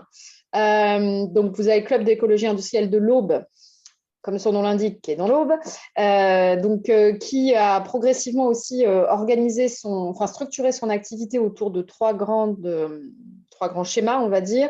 L'organisation d'événements, notamment avec les rencontres francophones de l'EIT tous les 2 ans, des formations à l'EIT et des visites de sites exemplaires, et puis l'animation d'une démarche d'EIT en particulier à l'échelle du département de l'Aube. Donc, on parle aussi d'activité avec l'idée derrière sur la question du modèle économique. Qu'est-ce qui concrètement amène de l'activité au sens potentiellement des rentrées d'argent pour la structure? Et comme disait Elisabeth, ça n'empêche pas de faire une activité économique, même avec un statut associatif, la question restant la question du but initial de la fondation de l'association. En Martinique, on a Entreprises et Environnement, qui n'est pas au départ une association fléchée sur l'EIT. Néanmoins, elle porte quand même un nom qui aide bien pour commencer à se mettre sur ce sujet-là. Donc, parmi les activités de l'association, il y a la mise en place sur le territoire de la Martinique des filières REP, donc des éco-organismes par type de filière. Il y a une entrée aussi grand public avec de la sensibilisation aux enjeux des déchets, que ce soit la prévention comme la bonne gestion, donc tri, collecte sélective, etc., recyclage. Il y a aussi une activité d'entretien d'espaces verts et puis progressivement une activité d'animation de démarche EIT qui s'est structurée et qui a produit des synergies qui sont aujourd'hui actives et documentées aussi, que vous pouvez trouver notamment sur économiecirculaire.org ou sur Synapse pour si vous voulez avoir un petit peu de retour d'expérience. Mais donc là, vous voyez une association, encore une fois, avec différents types d'activités. Donc aussi, à l'intérieur de la structure, des personnes qui sont ciblées, des chargés de mission, finalement, qui ont une casquette bien identifiée aussi au sein de l'organisation. Et puis, l'autre exemple qu'on avait, qui est bien connu également, donc c'est Picto, pour plateforme industrielle et d'innovation du Cabantonquin, donc sur le port de Fos-sur-Mer, qui est à la fois, derrière ce nom, ça regroupe à la fois un espace physique, qui est donc cette plateforme industrielle sur la zone de Fos-sur-Mer, et un projet associatif. Donc un espace de projet, d'investissement et d'innovation. Je vous ai mis des guillemets puisque c'est comme ça aussi qu'ils se présentent quand on trouve leur plaquette ou leur site internet. Puisque l'idée là aussi, c'est d'avoir une structure qui permette d'héberger de la recherche et innovation, de la R&D, une entrée très forte sur l'énergie et la chimie, ainsi que les matériaux, puisqu'on est un port donc, qui réceptionne sur lequel transitent d'énormes quantités aussi de matériaux et puis d'énergie. 98% des industries du site sont membres, excusez-moi, il manque le S, de l'association Picto. Et dans leur gouvernance, ils ont mis en place 2 statuts des membres, donc ce qu'ils appellent les membres actifs et les membres qualifiés. Vous allez retrouver dans le cercle de droite avec en gros un cœur de réacteur, entre guillemets, avec les membres actifs, et puis les membres qualifiés qui sont des partenaires qui vont engager de manière peut-être plus ponctuelle leur participation ou vont amener des expertises de temps en temps. Donc l'association sert d'incubateur de projet, va s'organiser, se structurer en groupe de travail thématique. Donc quand ils lancent un nouveau projet, ils vont créer une extension à l'intérieur, un groupe de projet qui va se réunir plus régulièrement pour vraiment travailler en mode projet sur la piste de synergie. L'association, du coup, sert de tiers de confiance facilitateur des synergies. Et donc, elle a déjà 40 membres elle compte 40 membres. Et donc, vous le voyez, avec un équilibre entre des acteurs privés, donc industriels implantés sur site, des promoteurs, le grand port maritime de Marseille, les collectivités locales et aussi la représentation de l'État. Donc, c'est une recherche, une intention permanente d'une gouvernance équilibrée aussi dans la représentation entre le public et le privé. Vous avez là une association où il y a vraiment un investissement fort des deux types de partenaires et voilà, je trouve que c'est aussi en ce sens-là qu'elle est un exemple intéressant en termes de gouvernance et d'engagement des parties prenantes dont a parlé Elisabeth tout à l'heure. Je crois que sur l'exemple d'association, voilà, c'est tout. Merci Caro. Donc je vous ai fait un petit panorama pour que vous ayez en tête le type de structuration que vous pouvez rencontrer et vous pouvez vous dire ils ont fait comme ça pourrait être pas mal. Maintenant, simplement, le dernier point que je voulais voir avec vous, c'était vous évoquer un schéma d'évolution qui est assez classique et sur lequel on a des retours d'expérience et où selon moi, c'est un schéma qui est assez pertinent, qui est juridiquement, en tout cas, je pense que c'est un très bon modus operandi. Donc, l'idée, c'est d'avoir un portage initial d'une démarche d'EIT par une collectivité territoriale pendant environ 3 ans, ce qui est souvent le cas. C'est dans le cadre des compétences, comme vous disiez, chacun de vous, soit développement économique, soit économie circulaire, on se lance là-dedans. Ensuite, on va sur la création d'une association loi 1901. Là, pareil, on teste pendant environ 3 ans, on expérimente, et puis si tout ça fonctionne, on passe sur une SIC. Donc, sur l'étape numéro 1, le passage d'une collectivité à une association de préfiguration, je n'ai pas développé parce qu'il y a une fiche Zoom et donc vous aurez le support, vous pourrez cliquer et qui est très très bien faite sur le transfert d'une démarche EIT d'une collectivité vers une association. Donc, c'est une fiche Rex, mais qui est assez bien faite et qui vous permet de comprendre un petit peu les enjeux, qu'est-ce qu'il faut anticiper, les bonnes questions à se poser. Mais en revanche, moi, je voulais rajouter juridiquement, du coup, quelques points de vigilance qui sont rarement évoqués et je pense que c'est peut-être pas clair. Donc, c'est des risques juridiques qui sont réels. Après, on n'a pas de jurisprudence, donc en principe, c'est quand même des risques aujourd'hui qui sont surtout théoriques, mais il faut vraiment faire attention quand même, parce qu'encore une fois, souvent les démarches de IT, moi, ce que je vois, c'est que on est un peu dans des zones où on perd un petit peu parfois certains réflexes sur le fait que voilà, les personnes publiques sont quand même soumises à des règles assez strictes et on ne fait pas le lien avec des règles qu'on appliquerait dans d'autres situations, mais en matière de IT, je ne sais pas, je pense qu'il y a trop d'enthousiasme et puis il y a vraiment une utilité sociale, un intérêt général local. Donc en fait, on ne se pose plus trop de questions. Donc, deux petits points de vigilance. D'abord, la question de l'association transparente. Donc, j'imagine, si jamais il y en a qui ont déjà entendu parler, c'est un risque juridique réel. C'est le cas dans lequel l'association va être créée à l'initiative de la personne publique. Donc, ça reste un risque dans la mesure où souvent c'est un portage qui est initié par la collectivité. Ensuite, la personne publique est présente dans la composition des organes dirigeants de l'association. Donc ça, pareil, c'est un risque souvent parce qu'en fait, on veut garder, vu qu'on est à l'origine de la démarche, on continue à s'investir. Et puis ensuite, les ressources de l'association sont d'origine très majoritairement publique, donc plus de 50%. Ça, encore une fois, c'est un risque que je vois souvent au début avec des types de financement, des conventions de subventionnement, des choses. Enfin bref, il faut faire attention. Et puis, elle remplit une mission de service public. Donc là, encore une fois, c'est une condition qui peut être débattue. Mais en tout cas, voilà, ce risque administratif de requalification en association transparente, il emporte les conséquences suivantes. La première conséquence, c'est que les subventions qui vont être perçues par l'association peuvent être requalifiées de deniers publics et que du coup, leur utilisation par les dirigeants de l'association qui ne sont pas habilités pour gérer des fonds publics, ça peut être considéré comme un maniement irrégulier de fonds publics avec un risque pénal, gestion de faits, délit d'usurpation des fonctions de comptable public, etc. Encore une fois, il n'y a pas de jurisprudence sur les démarches de IT, c'est-à-dire que c'est un risque qui existe souvent quand on est sur des pratiques un petit peu douteuses de collusion, voire carrément de corruption, où on a des associations et des élus qui sont un petit peu trop proches. Mais on a aussi des cas dans lesquels on a des élus où a priori, ils sont de bonne foi, et on a quand même parfois des poursuites sur les questions d'association transparente. Donc, encore une fois, il faut être simplement vigilant quand on fait cette transition à vérifier les conditions et à mettre en place une transition qui soit conforme du coup pour éviter ce risque. La deuxième conséquence, c'est que les contrats qui sont conclus par l'association pour l'exécution de la mission qui peut s'apparenter à une mission de service public sont requalifiés en contrat administratif. Donc, la responsabilité contractuelle de la personne publique peut être engagée. Il y a un risque pécuniaire pour la collectivité et il y a un risque pénal pour les agents de la collectivité ou toutes les personnes qui ont attribué ces contrats au titre du délit de favoritisme, donc de violation du code de la commande publique.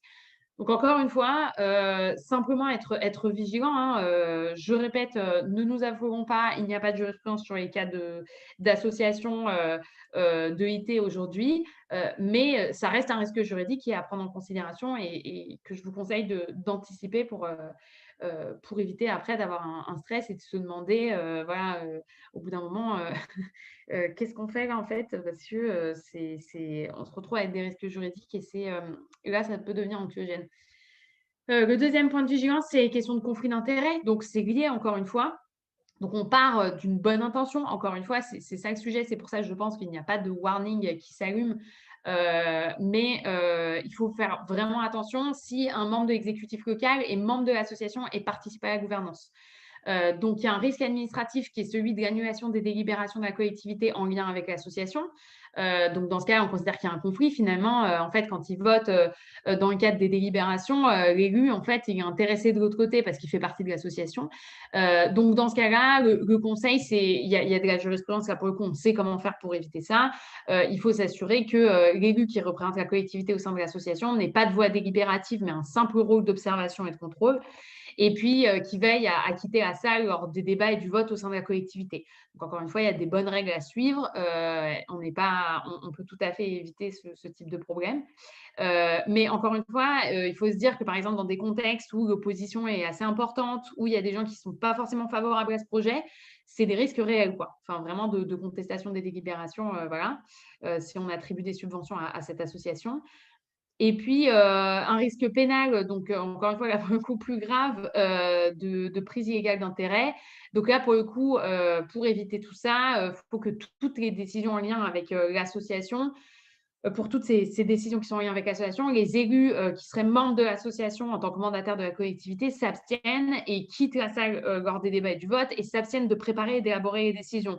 Grosso modo, il faut se dire, à partir du moment où vous siégez comme mandataire de la collectivité au sein de l'association, tenez-vous loin du processus délibératif au sein de la collectivité qui est lié à l'association, quoi. Enfin, faut vraiment rester très, très séparés. L'autre risque aussi qui est anticipé, qu'on retrouvait avec l'association transparente et qu'on peut retrouver sur les questions de conflit d'intérêts, c'est le délit de favoritisme, notamment si l'acteur public est membre de l'association et que l'association va répondre ou est susceptible de répondre à ses besoins. Là, on peut se retrouver avec des marchés qui sont attribués, des informations qui ont pu circuler entre l'association et la collectivité. Donc, là encore, warning, vigilance. Et puis, un dernier point, et sur lequel je me permets d'insister, parce que ça, pour le coup, c'est extrêmement fréquent. Encore une fois, aujourd'hui, il n'y a pas de contentieux, mais il pourrait y en avoir. Et puis après, il y a les questions aussi de contrôle de la Cour des comptes régionaux, etc. Mais attention à l'octroi des subventions aux structures, à la structure d'EIT en lieu et place des marchés publics. Enfin, ce n'est pas parce qu'on fait de l'EIT qu'on peut se soustraire aux règles de la commande publique. Donc, quand il y a un lien direct entre les sommes versées et des prestations qui sont réalisées et qui répondent aux besoins de la collectivité, voilà, enfin, c'est des marchés publics. Il faut arrêter de se raconter qu'on peut faire des conventions de subvention et que c'est normal et que voilà. Donc, j'insiste sur ces points parce que c'est des choses que je vois très régulièrement et où je pense que je ne sais pas pourquoi il n'y a pas forcément de warning qui s'allume, mais c'est des situations qui se présentent assez souvent quand on passe de la collectivité à l'association de préfiguration.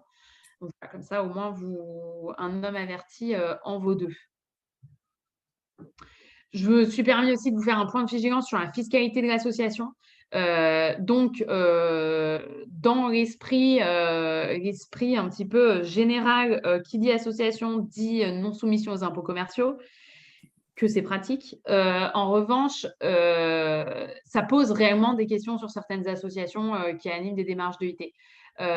Donc, les points, on se retrouve soumis aux impôts commerciaux dans les cas suivants. Si les activités lucratives sont prépondérantes, ce qui peut arriver encore une fois, donc je ne peux pas rentrer, si on a le temps, on pourra rentrer sur la qualification de qu'est-ce qu'une activité lucrative, mais il y a un examen à faire des activités qui sont menées par l'association. Si les activités lucratives sont prépondérantes, on passe du côté fiscalité commerciale, ou si les activités lucratives, dans tous les cas, excèdent 72 432 €, alors c'est les seuils là, de l'année dernière et ils sont actualisés et souvent, ils ont plutôt tendance, c'est des seuils, des plafonds qui ont tendance à augmenter pour soulager un petit peu les associations. Mais en tout cas, encore une fois, c'est à surveiller.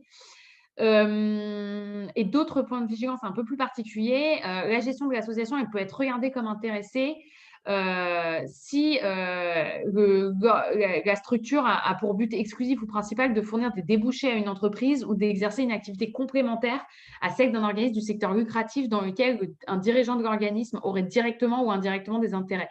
Donc, encore une fois, ça, c'est à faire attention sur ce qu'on disait sur, par exemple, le GIE, qui peut être très adapté. Si vous menez des activités qui correspondent à celles d'un GIE au sein d'une association, concrètement, en soi, vous êtes censé être soumis aux impôts commerciaux dans la plupart des temps. Et puis, le dernier point, c'est s'il y a aussi de la jurisprudence sur quand une association est susceptible d'entretenir des relations privilégiées avec des entreprises où on considère qu'elle est soumise aux impôts commerciaux. Donc, en gros, les juridictions vont considérer qu'une association, même si elle ne poursuit pas la réalisation de bénéfices et ne procure aucun avantage personnel à ses dirigeants, intervient dans un but lucratif dès lors qu'elle a pour objet de fournir des services aux entreprises qui en sont membres dans l'intérêt de leur exploitation. Donc, ce qui est souvent le cas quand on passe de « j'anime une démarche d'EIT » à « je mène des activités de production de services et des synergies à fort impact au sein de la structure ».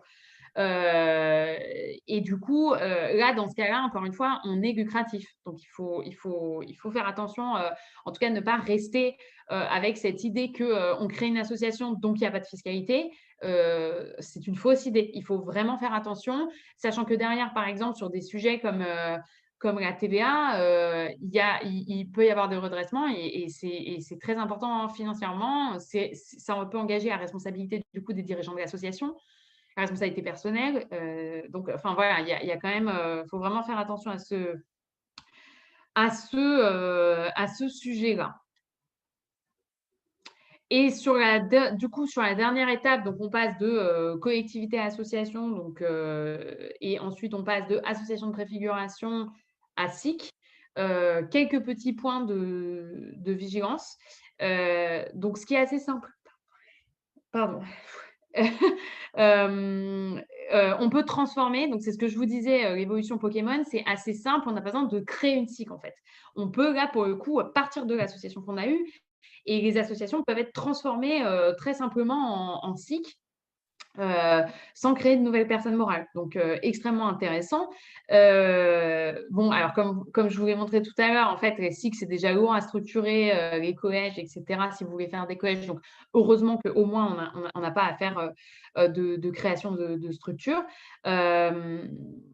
Mais donc, il faut avoir réalisé un état des lieux, si vous voulez, quand vous passez, en fait, quand vous êtes dans cette étape association de préfiguration SIC, il faut faire un état des lieux, il faut que l'association ait permis de tester la gouvernance partagée et les activités envisagées, évaluer leurs coûts, affiner le business model, etc. Parce qu'on passe d'une structure où le risque commercial, économique, etc. est très faible, finalement, parce qu'on est souvent beaucoup subventionné, on mène pas mal d'activités non lucratives, etc., à une SIC où, encore une fois, je vous rappelle, ça reste une société commerciale. Donc, où, encore une fois, l'objectif, c'est quand même d'avoir un vrai modèle économique. Donc, il faut aussi avoir pris le temps d'associer les parties prenantes, de faire de la concertation, de faire la sensibilisation. L'enjeu, voilà, ça peut être, est-ce qu'on est arrivé au bout sur les types de financement public, sur la logique de la subvention? Est-ce qu'on va pouvoir plutôt faire rentrer des personnes publiques au capital pour faire un investissement de départ, notamment sur des investissements plus structurels? Voilà, enfin, il faut faire cet état des lieux. Encore une fois, c'est un travail qui est généralement mené par l'association. D'expérience, c'est un travail qui est quand même mené sur à peu près 1 an, qui demande pas mal de concertation, etc., pour faire cette évolution. Donc, en tout cas, ça fait partie, en fait, dans cette maturité, en fait, de la démarche. C'est une phase, quoi, hein, vraiment, qui est portée par l'association. Et donc, je vous mettais aussi quand transformer.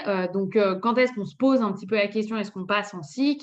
Eh ben, on va le faire dans les situations différentes, les situations suivantes. Par exemple, croissance de l'activité commerciale de l'association. Donc, comme je vous disais, on commence à se dire, bon, le but non lucratif, voilà, avec une logique un peu de bénévolat, voilà, bon, ça ne nous intéresse plus trop. En fait, finalement, maintenant, on mène des vraies activités de production, on est sur du dur, sur des projets ce qu'on a envie, c'est voilà, de monter des projets plus impactants avec des modèles économiques pérennes, de pérenniser les emplois, etc. Donc, croissance de l'activité commerciale de l'association, développement d'activités économiques complémentaires, évolution du projet associatif avec le souhait d'impliquer plus de partenaires dans l'activité, dont les salariés ou des clients ou d'autres entreprises. Donc, voilà, c'est autant de signes où finalement, vous vous rendez compte que ça y est, vous allez sortir en fait du modèle associatif qui était encore une fois un modèle plutôt transitoire et que vous arrivez sur un vrai modèle d'un projet de territoire économique viable, etc. Comment transformer? Donc, je vous disais, c'est assez simple. Vous n'avez pas à liquider l'association et à créer une nouvelle personne. Donc, ça va être assez agréable. En revanche, vous allez devoir prendre une décision, en fait, une décision pour transformer et donc acter les nouveaux statuts, etc. L'objet central de la décision, c'est la transformation elle-même. Donc, il faut modifier les statuts qui se conforment à ceux de la coopérative dans laquelle l'association se transforme. Il y a de nombreux points, donc encore une fois, c'est vraiment à titre exhaustif pour que vous compreniez un peu les questions qu'il faut se poser et sur lesquelles l'association va travailler pour pouvoir transformer en SIC, mais c'est vraiment à titre indicatif et en fonction du projet, de plein de choses, ça peut complètement varier. Donc, ça peut être des précisions sur la dénomination, l'adaptation de l'objet social, donc ça qui est un peu souvent indispensable, le choix de la forme sociale de la coopérative, donc quel type, est-ce qu'on fait une SARL, une SA, une SAS, la détermination des catégories de membres en conformité avec les exigences légales, donc je vous disais au moins 3 catégories de membres, dont au moins les usagers et les salariés ou les producteurs, la détermination du capital social à souscrire et éventuellement les modalités de sa libération, la détermination des modalités de l'organisation interne de la coopérative, donc c'est ce que je vous disais, est-ce qu'on crée des collèges pour organiser le vote ou non, si oui, comment est-ce qu'on les crée, comment on pondère les votes, etc. La détermination du financement, du fonctionnement financier de la coopérative, les éléments relatifs au contrat d'activité, aux droits, aux obligations des coopérateurs, le pouvoir disciplinaire de la coopérative, etc., etc. En tout cas, voilà des points un peu névralgiques sur lesquels il faut se positionner et sur lesquels on va travailler pour pouvoir prendre cette fameuse décision de transformation. Et je vous ai rajouté une précision. Le changement d'organisation interne de la structure sera souvent l'occasion de discussion quant aux mesures transitoires, notamment la place des anciens administrateurs au sein des nouveaux organes. La composition du capital s'avère aussi délicate puisque les nouveaux coopérateurs devront souscrire des parts sociales, autrement dit mettre la main à la poche. Donc, c'est ce que je vous disais sur l'engagement d'expérience. C'est pour ça que c'est très intéressant de passer d'abord par une phase associative pour ensuite basculer sur une SIC. Ça permet de jauger, d'apprivoiser, de convaincre et d'avoir ensuite ces financements et cette implication. Et puis, les équilibres entre les divers associés et la répartition du capital, tant lors de la souscription que pour l'avenir, sont d'une extrême importance pour le succès de l'opération. Donc, encore une fois, c'est pour ça que ça prend du temps. C'est que vraiment trouver ce bon pêle-mêle, ce bon cocktail pour avoir une pérennité en fait, du multi-actionnariat, pour avoir un investissement qui est équilibré, pour que voilà, il n'y ait pas de frustration, qu'ensuite la gouvernance soit représentative, ça met du temps. Voilà, faut se dire c'est un travail d'1 an pour passer. C'est pour ça que je vous disais en fait l'association de préfiguration environ 3 ans. Donc, grosso modo, pendant 2 ans, on teste l'activité, on la fait évoluer, on expérimente, etc. La 3e année, on mène encore l'activité d'association, mais aussi on travaille surtout sur cette transformation et l'engagement du multi-actionnariat, le modèle économique, le plan d'investissement, etc. Donc, ça reste quelque chose potentiellement un petit peu lourd. Caro, du coup, je te laisse la main sur le retour d'expérience. Oui, c'était pour terminer sur un extrait, parce que le document disponible est bien plus exhaustif et détaillé que ça, de l'étude menée par Auré, donc qui a été publiée en 2020 sur l'état des lieux de l'EIT au niveau national, avec une entrée de questionnement sur les notions de maturité et de pérennité. Et donc, en focalisant sur la question les questions qui avaient été posées sur la gouvernance, vous voyez les petits camemberts, on voit qu'il y avait donc 75% des répondants qui estimaient que la structure qui animait leur démarche de IT était pérenne et 17% qui envisageaient un passage de relais à une autre forme de structure juridique. Et il y en a donc les 8% restants qui évaluaient leur démarche, la structure porteuse comme non pérenne, étaient des collectivités. Donc, ça renvoie aussi un petit peu au tour de table initial sur les questions que vous vous posez quand vous êtes porteur collectivité. Donc, pareil, dans le panorama, alors ça reste un échantillonnage de mémoire, je crois 64 démarches qui ont répondu de manière vraiment détaillée à l'enquête. Donc, c'est déjà une bonne base pour faire des statistiques, mais on va dire que ce n'est pas exhaustif sur l'ensemble des presque 250 démarches qu'on a en France. Je parle de celles qui sont actives. Donc, on voit que dans les principales structures porteuses, on a en première ligne les collectivités, des associations et des CCI.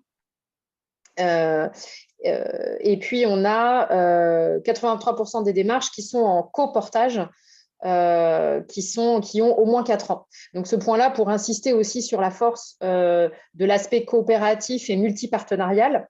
Finalement, quelle que soit la structure juridique porteuse derrière qu'on a choisie, parce qu'à travers les exemples que vous a donnés Elisabeth, on voit bien que dans la plupart des cas, à part la question de l'actionnariat possible ou pas de la collectivité, mais que globalement, dans toutes ces approches-là, l'idée, c'est quand même de pouvoir fédérer des acteurs de différents, en tout cas des partenaires et des usagers de différents horizons. Voilà, je ne vais pas m'apesantir plus là-dessus parce que l'étude est très détaillée. Vous pouvez aussi la retrouver, je pense, sur le site d'Ori. C'est le moment où on vous propose plus de participation. Elisabeth a beaucoup développé, va pouvoir reprendre un peu son souffle. Donc, au regard de tout ce qui a été présenté là, est-ce que vous avez des réactions, des questions, ou voire des retours d'expérience sur vos propres projets et territoires?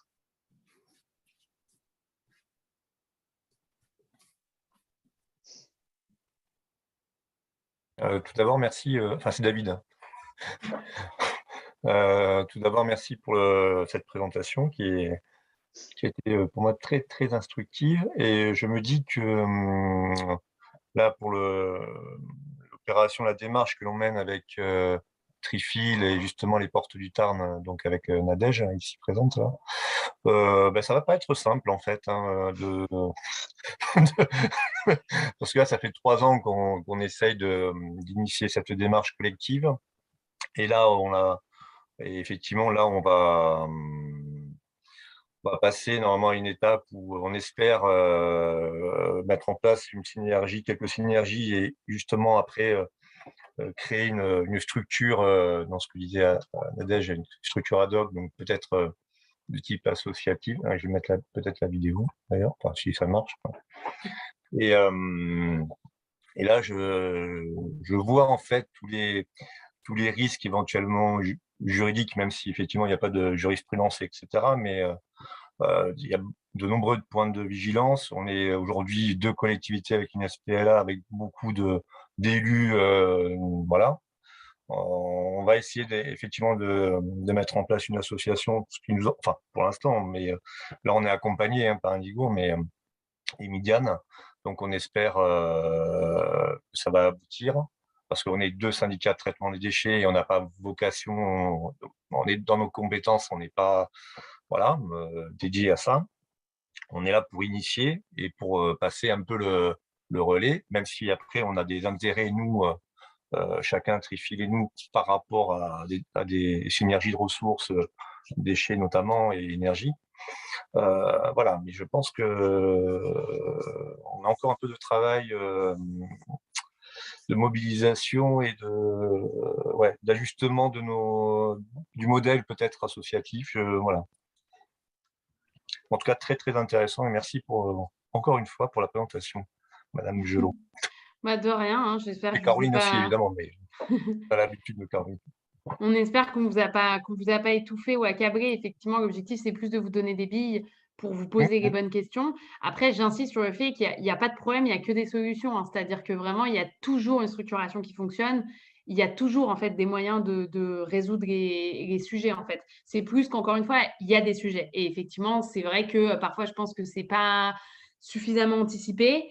Et le problème, c'est que souvent, nous, on vient de voir un peu trop tard, en fait, en nous disant, voilà, on a fait ça, en fait, là, on est en train de se dire, il y a quelqu'un au service marché qui nous a dit que c'était un peu border, ou finalement, on va présenter ça aux élus, mais en fait, on s'est posé une question, et en fait, souvent, on arrive là, et là, c'est vrai que c'est plus compliqué après, du coup, de modifier certains paramètres pour être dans les clous, en fait. Alors que quand c'est bien anticipé, on montre le projet, on fait attention. Nous, on sait, voilà, c'est une feuille de route. Quand on dit attention, gars, il faut faire attention, donc il faut rééquilibrer ici, il faut trouver tel moyen de contourner.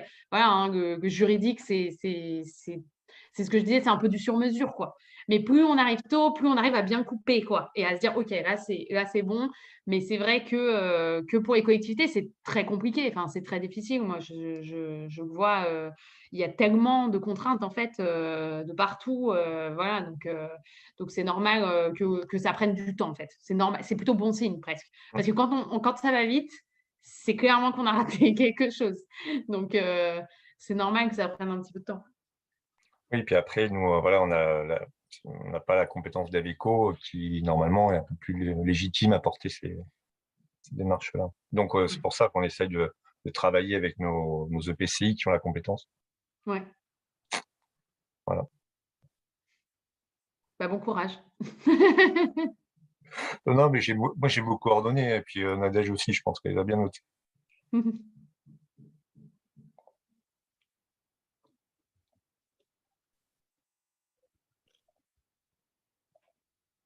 Je vais peut-être rebondir sur ce qu'a dit David, puisqu'on est sur le même sujet.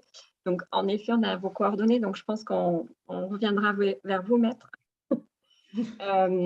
Parce que du coup, ce que dit David, c'est vrai que du coup, nous, c'est pareil, on est une structure SPLA, donc c'est pas on n'est pas sur l'objet en fait de porter ça en EIT. Donc c'est là où en fait, avec David, on a un gros travail en fait avec nos collectivités partenaires, notamment du Nord-Est toulousain et Tarn. Et je pense qu'il y a des collectivités qui vont se réunir. Donc je trouve ça très intéressant. Et même du privé. Donc, c'est ça qui va être bien pour porter la démarche. Donc, l'association, j'ai bien vu les risques juridiques, donc je ne suis plus trop sûre du modèle de l'association. Donc, c'est ça où il faut que je me repose là-dessus, quoi, avec David et Trifil également.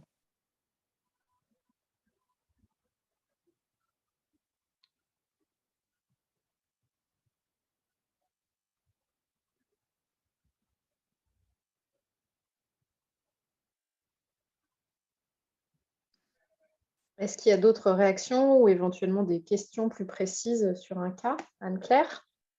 Oui, juste un peu de précision, du coup, dans l'hypothèse où on passe d'une animation par la collectivité à une animation par une association, ça veut dire que les moyens humains, ils sont propres à l'association. C'est-à-dire que si on veut y mettre des moyens humains et y dédier des moyens humains, c'est-à-dire que les salariés de l'association.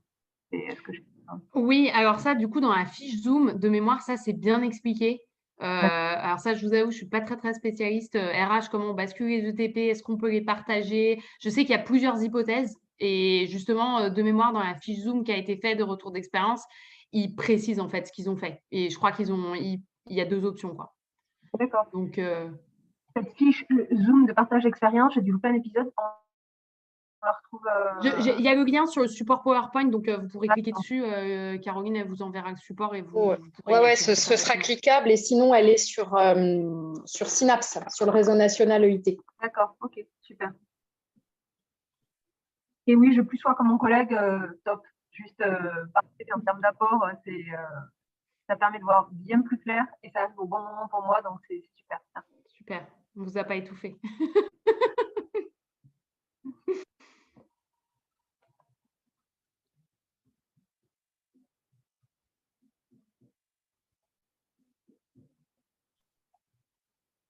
Tic-tac, tic-tac. Il reste encore quelques secondes pour voir si quelqu'un veut allumer son micro.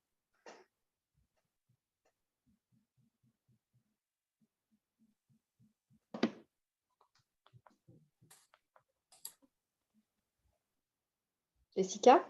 Moi, pour rien pour ajouter rien de plus, mais juste remercier effectivement et féliciter parce que c'est toujours, on voit que le sujet est énorme et que c'est toujours super bien traité et très clair. Donc, merci beaucoup. Merci à vous.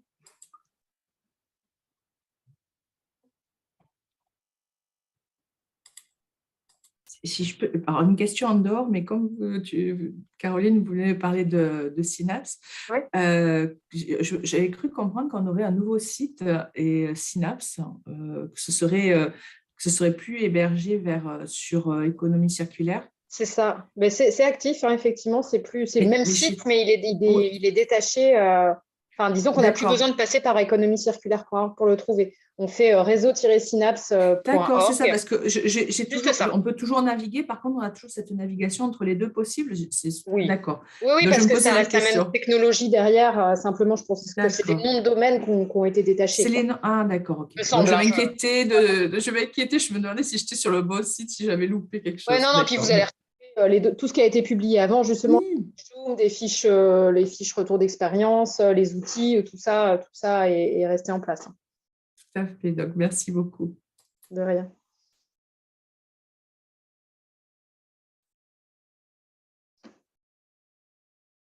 Bon, je crois qu'on est au bout. Tout le monde a l'air content, donc merci beaucoup Elisabeth pour cet exposé très dense et très complet. Cyril? De rien. Ouais, non, c'était juste pour dire que effectivement, je vais normalement on se rejoint à Narbonne fin mars, si tout va bien. Vous viendrez à Inès, donc on a réservé les salles et puis voilà, ce sera l'occasion d'échanger à nouveau sur sa thématique. Après, sur le webinaire en soi, très bien. Moi, je n'en suis pas du tout là, donc pour l'instant, c'est à titre d'information, c'est très intéressant. J'ai rien à dire de plus. Effectivement, ça relève un peu de la compétence d'Eveco, donc c'est des sujets que je connais en partie sur certains modèles économiques. Mais voilà, nous, on n'en est pas là pour l'instant. Donc, on en est toujours au même niveau. Profitez-en. Et il y aura un élu qui sera présent lors de la matinée du 29 mars chez nous, qui devrait être l'élu en charge de la transition énergétique. Qui viendra se joindre à nous au niveau du Grand Narbonne. Très bien. Oui, donc on parle de la réunion d'échange à la journée qui aura lieu le 29 mars à Narbonne. À Narbonne, voilà. En fait, voilà, il va falloir sensibiliser un petit peu nos acteurs locaux aussi, qu'on puisse enclencher cette démarche. Voilà. On va se retrousser les manches alors. C'est ça. Non, mais je vais faire le travail en amont et puis on verra s'il faut, on fera une petite réunion en amont de cette réunion. Eh ben, merci à tout le monde. Si on a épuisé les questions ou les retours, on vous souhaite une bonne continuation et puis on publiera ce webinaire prochainement aussi sur Cyclope. Un petit mot, David? Non, c'était juste pour vous dire au revoir. Au revoir. À bientôt, au revoir. Merci beaucoup en tout cas. Au revoir, merci pour tout.